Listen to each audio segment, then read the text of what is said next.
ಬ್ರಿಟನ್ಗೆ ನೀಡ್ತಾ ಇದ್ದ ಸ್ಕಾಲರ್ಶಿಪ್ ಅನ್ನೇ ನಿಲ್ಲಿಸಿದ ಯುಎಇ. ನಮ್ಮ ಹುಡುಗರು ಉಗ್ರಗಾಮಿಗಳಾಗಿ ವಾಪಸ್ ಬರೋದು ನಮಗೆ ಇಷ್ಟ ಇಲ್ಲ ಅಂದ ಮುಸ್ಲಿಂ ದೇಶ.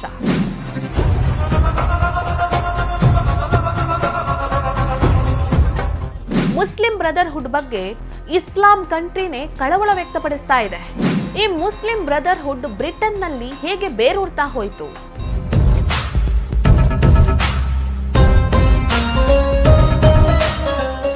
ಈಜಿಪ್ಟ್, ಸೌದಿ ಅರೇಬಿಯಾ, ಯುಎಇ ಅಂತಹ ಮುಸ್ಲಿಂ ದೇಶಕ್ಕೆ ಬಂದಿರುವಂತಹ ಬುದ್ಧಿ ಇನ್ನೂ ಬ್ರಿಟನ್ಗೆ ಬಂದಿಲ್ವಾ?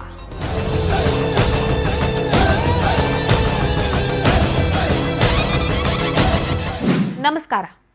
ತಮ್ಮ ದೇಶದ ಬುಡಕ್ಕೆ ಬೆಂಕಿ ಬೀಳ್ತಾ ಇರೋದು ಈ ಕ್ರಿಶ್ಚಿಯನ್ ಕಂಟ್ರಿಗಳಿಗೆ ಗೊತ್ತಾಗ್ತಾ ಇಲ್ಲ.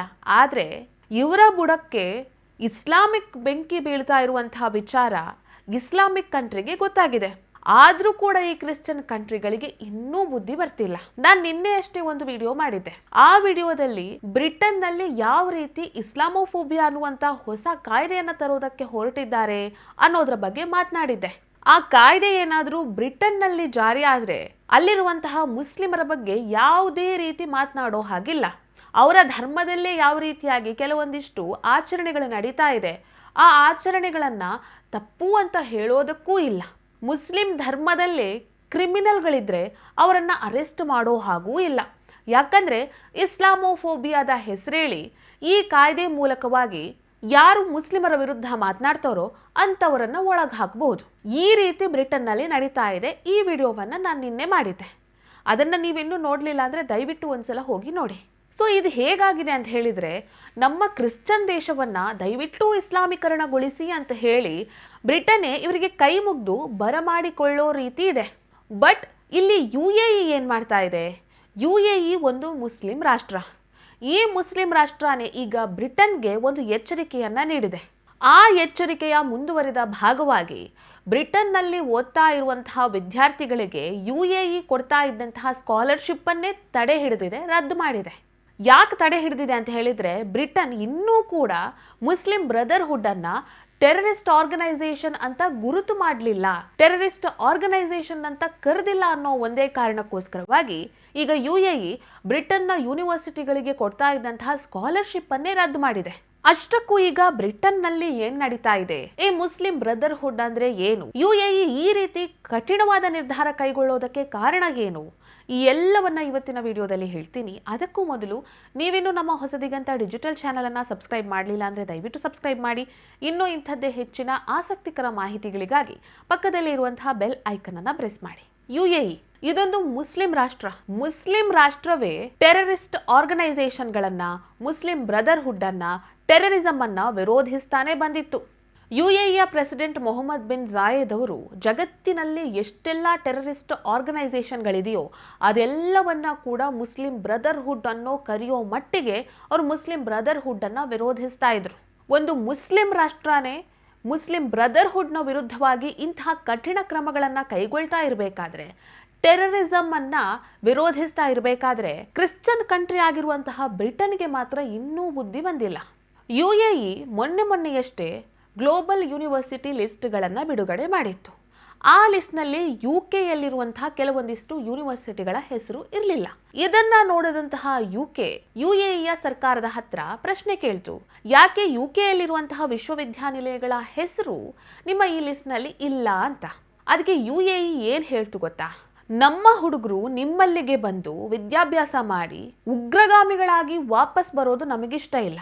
ನೀವು ಎಲ್ಲಿವರೆಗೆ ಟೆರರಿಸಂಗೆ ಸಪೋರ್ಟ್ ಮಾಡ್ತಾ ಇರ್ತೀರೋ ಅಲ್ಲಿವರೆಗೂ ಕೂಡ ನಾವು ನಿಮ್ ಜೊತೆ ವ್ಯಾಪಾರ ಸಂಬಂಧವನ್ನ, ವ್ಯವಹಾರವನ್ನ ನಡೆಸೋದಿಲ್ಲ ಅಂತ ಯುಎಇ ಹೇಳ್ತು. ಇಲ್ಲಿ ಯುಎಇ ಸ್ಕಾಲರ್ಶಿಪ್ ಅನ್ನ ತಡೆ ಹಿಡಿದಿದ್ದು ಮಾತ್ರ ಅಲ್ಲ, ಬ್ರಿಟನ್ ನಲ್ಲಿ ಓದಿ ಬರುವಂತಹ ವಿದ್ಯಾರ್ಥಿಗಳ ಪ್ರಮಾಣ ಪತ್ರ, ಪದವಿ ಪತ್ರ ಏನಿದೆ ಅದಕ್ಕೆ ಯಾವುದೇ ರೀತಿಯ ಮಾನ್ಯತೆಯನ್ನೂ ನೀಡೋದಿಲ್ಲ ಅಂತ ಯುಎಇ ಹೇಳ್ತು. ಒಂದು ಇಸ್ಲಾಂ ಕಂಟ್ರಿನೇ ಬ್ರಿಟನ್ನ ಬಗ್ಗೆ ಇಷ್ಟೆಲ್ಲ ಕಳವಳವನ್ನ, ಆತಂಕವನ್ನ ವ್ಯಕ್ತಪಡಿಸ್ತಾ ಇರಬೇಕಾದ್ರೆ ನಿಜಕ್ಕೂ ಬ್ರಿಟನ್ನಲ್ಲಿ ಮುಸ್ಲಿಂ ಲಾಬಿ ಅನ್ನುವಂಥದ್ದು ಎಷ್ಟರ ಮಟ್ಟಿಗೆ ನಡೀತಾ ಇರಬಹುದು ಅನ್ನೋದೇ ನಿಜಕ್ಕೂ ಆಶ್ಚರ್ಯ. ಈಗ ಯುಎಇ ಏನು ಈ ನಿರ್ಧಾರವನ್ನ ಕೈಗೊಂಡಿದೆ, ಇದು ಸಡನ್ ಆಗಿ ತೆಗೆದುಕೊಂಡಿರುವಂತಹ ನಿರ್ಧಾರ ಅಲ್ಲ. ಯಾಕೆ ಈ ರೀತಿ ನಿರ್ಧಾರವನ್ನ ಕೈಗೊಂಡಿದೆ ಅಂತ ಹೇಳಿದ್ರೆ, 2023-24ನೇ ಸಾಲಿನಲ್ಲಿ ಬ್ರಿಟನ್ನೇ ಒಂದು ವರದಿಯನ್ನ ಬಿಡುಗಡೆ ಮಾಡಿತ್ತು. ಆ ವರದಿಯಲ್ಲಿ ಏನಿತ್ತು ಅಂತ ಹೇಳಿದ್ರೆ, ಬ್ರಿಟನ್ನ ವಿಶ್ವವಿದ್ಯಾನಿಲಯಗಳಲ್ಲಿ ಕಲಿಯುವಂತಹ ಸುಮಾರು 70 ವಿದ್ಯಾರ್ಥಿಗಳ ಒಂದು ಪಟ್ಟಿಯನ್ನ ಬಿಡುಗಡೆ ಮಾಡಿತ್ತು. ಆ ಪಟ್ಟಿ ಯಾವುದು ಅಂತ ಹೇಳಿದ್ರೆ, ಯಾರೆಲ್ಲ ಮುಸ್ಲಿಂ ಮತಾಂಧತೆಯಿಂದ ಹೊರಗಡೆ ಬರಬೇಕು ಅಂಥವರ ಪಟ್ಟಿಯನ್ನ ಬಿಡುಗಡೆ ಮಾಡಿತ್ತು. ಆ ಪಟ್ಟಿಯನ್ನ ವಿದ್ಯಾರ್ಥಿಗಳ ಪೇರೆಂಟ್ಸ್ಗೂ ಕಳಿಸಲಾಗಿತ್ತು. 2023-24ರಲ್ಲಿ 70 ವಿದ್ಯಾರ್ಥಿಗಳ ಪಟ್ಟಿಯನ್ನ ಬಿಡುಗಡೆ ಮಾಡಿತ್ತು. ಆ ಪಟ್ಟಿ ಈ ವರ್ಷ ಹೆಚ್ಚಾಗ್ತಾ ಹೋಯಿತು. ಈ ಕಾರಣಕ್ಕಾಗಿ UAE ಈಗ ಇಂಥ ನಿರ್ಧಾರವನ್ನ ಕೈಗೊಂಡಿದೆ. ಬ್ರಿಟನ್ನ ವಿಶ್ವವಿದ್ಯಾನಿಲಯಗಳಲ್ಲಿ ವಿದ್ಯಾರ್ಥಿಗಳಿಗೆ ಮುಸ್ಲಿಂ ಬ್ರದರ್ಹುಡ್ನ ಏನು ಸಂಘಟನೆ ಇದೆ ಅದಕ್ಕೆ ಸೇರಿಸಿಕೊಳ್ಳಲಾಗ್ತಾ ಇದೆ ಅನ್ನುವಂಥ ಆಘಾತಕಾರಿ ಮಾಹಿತಿ ಬೆಳಕಿಗೆ ಬಂದಂತ ಹಿನ್ನೆಲೆಯಲ್ಲೇ UAE ಇಂತಹ ನಿರ್ಧಾರವನ್ನ ಕೈಗೊಳ್ತು. ಅಂದಹಾಗೆ ಈ ಮುಸ್ಲಿಂ ಬ್ರದರ್ಹುಡ್ ಅಂದ್ರೇನು, ಅದು ಬ್ರಿಟನ್ನಲ್ಲಿ ಯಾವ ರೀತಿ ಬೇರೂರಿದೆ ಅನ್ನೋದನ್ನ ಹೇಳ್ತೀನಿ ಕೇಳಿ. ಮುಸ್ಲಿಂ ಬ್ರದರ್ಹುಡ್ ಅನ್ನೋದು 1928ರಲ್ಲಿ ಈಜಿಪ್ಟ್ನಲ್ಲಿ ಸ್ಥಾಪನೆ ಆಯಿತು. ಈ ಸಂಘಟನೆಯ ಮೂಲ ಉದ್ದೇಶ ಏನು ಅಂತ ಹೇಳಿದ್ರೆ, ಇಸ್ಲಾಮಿಕ್ ಕಾನೂನನ್ನ ಇಡೀ ಜಗತ್ತಿನಾದ್ಯಂತ ಜಾರಿಗೊಳಿಸೋದು. ಘೋಷವಾಕ್ಯ ಏನು ಅಂತ ಹೇಳಿದ್ರೆ, ಅಲ್ಲಾಹುವೇ ನಮ್ಮ ಗುರಿ, ಪ್ರವಾದಿಯೇ ನಮ್ಮ ನಾಯಕ, ಕುರಾನೇ ನಮ್ಮ ಕಾನೂನು, ಜಿಹಾದೇ ನಮ್ಮ ದಾರಿ ಅನ್ನೋದು. ಇಂಥ ಸಂಘಟನೆಯನ್ನ UAE, ಈಜಿಪ್ಟ್, ಸೌದಿ ಅರೇಬಿಯಾದಂತಹ ದೇಶಗಳೇ ಬ್ಯಾನ್ ಮಾಡಿದೆ. ಇದೊಂದು ಟೆರರಿಸ್ಟ್ ಆರ್ಗನೈಸೇಷನ್ ಅಂತ ಗುರುತಿಸಿದೆ, ಅದನ್ನು ವಿರೋಧಿಸ್ತಾ ಬಂದಿದೆ. ಆದರೆ ಬ್ರಿಟನ್ ಮಾತ್ರ ಇದರ ಬಗ್ಗೆ ಇನ್ನೂ ತುಟಿಕ್ ಪಿಟಿಕ್ ಅಂತ ಇಲ್ಲ. ಅಂದಹಾಗೆ ಈ ಮುಸ್ಲಿಂ ಬ್ರದರ್ಹುಡ್ ಅನ್ನೋದು ಬ್ರಿಟನ್ನಲ್ಲಿ ಯಾವ ರೀತಿ ಬೇರೂರ್ತು ಗೊತ್ತಾ? ಅರಬ್ ರಾಷ್ಟ್ರಗಳಲ್ಲಿ, ಅದರಲ್ಲೂ ವಿಶೇಷವಾಗಿ ಈಜಿಪ್ಟ್ನಲ್ಲಿ ರಾಜಕೀಯ ದಮನಕ್ಕೆ ಒಳಗಾಗಿರುವಂತಹ ಈ ಮುಸ್ಲಿಂ ಬ್ರದರ್ಹುಡ್ ಅನ್ನುವಂತಹ ಸಂಘಟನೆಯ ಕಾರ್ಯಕರ್ತರು, ಸದಸ್ಯರು, ನಾಯಕರು ಯಾರೆಲ್ಲ ಇದ್ದಾರೆ ಅವರೆಲ್ಲರೂ ಕೂಡ ಆಚೆಯಿಂದ ಬ್ರಿಟನ್ಗೆ ಬರೋದಕ್ಕೆ ಪ್ರಾರಂಭ ಮಾಡಿದರು. ಬ್ರಿಟನ್ಗೆ ವಲಸೆ ಬಂದರು. ನಿಧಾನವಾಗಿ ಬ್ರಿಟನ್ನ ರಾಜಕೀಯದಲ್ಲಿ ಪಾಲ್ಗೊಳ್ಳುವುದಕ್ಕೆ ಪ್ರಾರಂಭ ಮಾಡಿದರು. ಬ್ರಿಟನ್ ನೀಡಿದಂತಹ ಈ ಒಂದು ಸ್ವಾತಂತ್ರ್ಯವನ್ನ ಬಳಸಿಕೊಂಡು ಅವರು ನಿಧಾನವಾಗಿ ತಮ್ಮ ಸಿದ್ಧಾಂತ ಏನಿದೆ ಅದನ್ನ ಬ್ರಿಟನ್ನಲ್ಲಿ ಪ್ರಚಾರ ಮಾಡೋದಕ್ಕೆ ಪ್ರಾರಂಭ ಮಾಡಿದ್ರು. 1990ರ ವೇಳೆಗಾಗಲೇ ಬ್ರಿಟನ್ನಲ್ಲಿ ಈ ಮುಸ್ಲಿಂ ಬ್ರದರ್ಹುಡ್ ಅನ್ನುವಂತಹ ಸಂಘಟನೆ ಏನಿದೆ ಇದು ತನ್ನ ಜಿಹಾದಿ ಸಿದ್ಧಾಂತವನ್ನ ತೋರಿಸೋದಕ್ಕೆ ಪ್ರಾರಂಭ ಮಾಡಿತು. ಆದ್ರೆ ಇಲ್ಲೊಂದು ಆಶ್ಚರ್ಯಕರ ಸಂಗತಿ ಏನಂತ ಹೇಳಿದ್ರೆ, ಈ ಮುಸ್ಲಿಂ ಬ್ರದರ್ಹುಡ್ ಸಂಘಟನೆಗೆ ಯಾವ ರೀತಿ ಸದಸ್ಯತ್ವವನ್ನ ಪಡ್ಕೊಳ್ತಾರೆ, ಹೇಗೆ ಜನರು ಹೋಗಿ ಅದಕ್ಕೆ ಸೇರ್ಕೊಳ್ತಾರೆ ಅನ್ನೋದು ಇನ್ನೂ ಕೂಡ ನಿಗೂಢವಾಗೇ ಇದೆ. ಅದು ಯಾರಿಗೂ ಗೊತ್ತಿಲ್ಲ.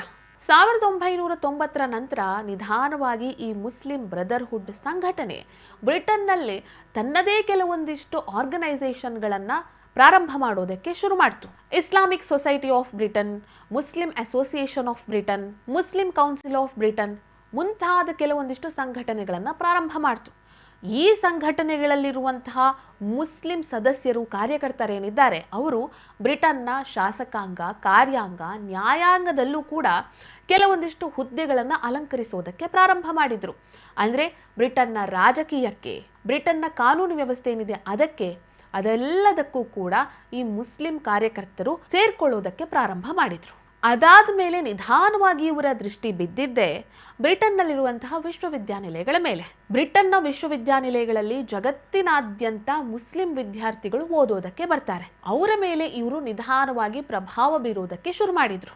ಆಮೇಲಿಂದ ನಿಧಾನವಾಗಿ ಬ್ರಿಟನ್ನಲ್ಲಿದ್ದಂತಹ ಮಸೀದಿಗಳು ಮುಸ್ಲಿಂ ಬ್ರದರ್ಹುಡ್ನ ಕೈವಶ ಆಗೋದಕ್ಕೆ ಪ್ರಾರಂಭ ಆಯಿತು.